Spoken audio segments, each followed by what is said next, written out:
La scène politique sénégalaise a été mouvementée en cette année 2019. La campagne présidentielle s'est invitée du 4 janvier au 3 février, faisant d'énormes dégâts avec un bilan macabre de 22 morts, 48 blessés et 33 arrestations. Le jour du vote, le 24 février, avec la proclamation des résultats provisoires, Ousmane Sonko et Idrissa Seck, membres de l'opposition, accusent l'État avec la complicité de certains médias à falsifier les résultats. Il se trouve qu'il y a une certaine presse, il y a une partie de cette presse, et pour être précis, le groupe Futur Média et la 2STV et peut-être 2 ou 3 autres organes qui, depuis 18 heures, transmettent de manière tendancieuse des résultats pour préparer l'opinion à l'annonce d'une victoire du candidat Macky Sall au premier tour. Cela est inacceptable. Au même moment, Mohamed Boun Abdallah Dionne proclame la victoire du président Macky Sall au premier tour.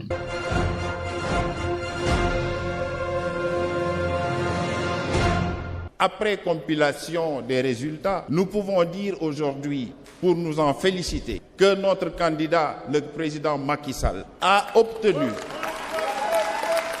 sur la base des résultats qui nous sont parvenus, à un minimum de 57%, nous disent aujourd'hui qu'il nous faut féliciter le président Macky Sall pour sa réélection au premier tour.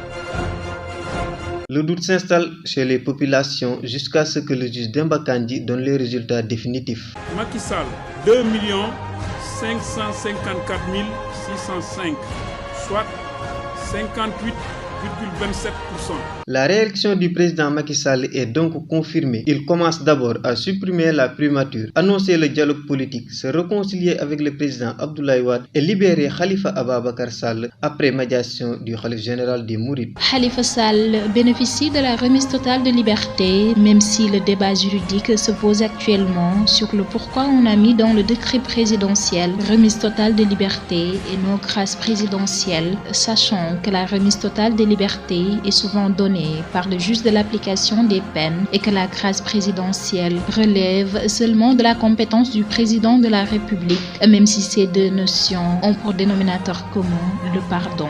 Quoi qu'il en soit, la liberté de Khalifa Sall, comme celle de Karim Wade, peut conduire à une loi aisant bis, c'est-à-dire une loi d'amnistie pour les deux. Cette libération de l'ex-maire de Dakar coïncide avec la réconciliation Wade-Macky qui va certainement hanter la stabilité au niveau de la scène politique sénégalaise au moment où la diatribe et le sport national chez les politiciens, l'intifada des paroles notées de part et d'autre, caractérisée d'abord par la bataille de la succession au niveau de la mouvance présidentielle, ensuite la guerre de positionnement du statut du chef de l'opposition et enfin la succession de Tanor au sein du Parti socialiste. L'année 2019 est aussi marquée par la disparition de deux grandes figures de la scène politique, Ousmane Tanor Dieng, rappelé à Dieu le 15 juillet et Amath Dansokho le 23 août.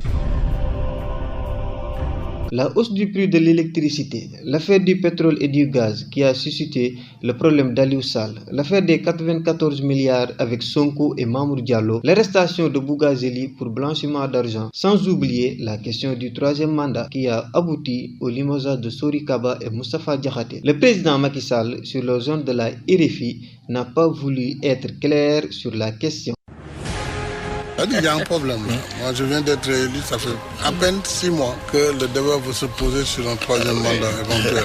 Donc je dis, et ce que j'ai dit à mes amis politiques de mon bord, concentrons-nous pour faire de ce mandat une réussite. C'est ça l'enjeu. Là que l'opposition en fasse son débat, je peux le comprendre parce que l'opposition doit toujours agiter.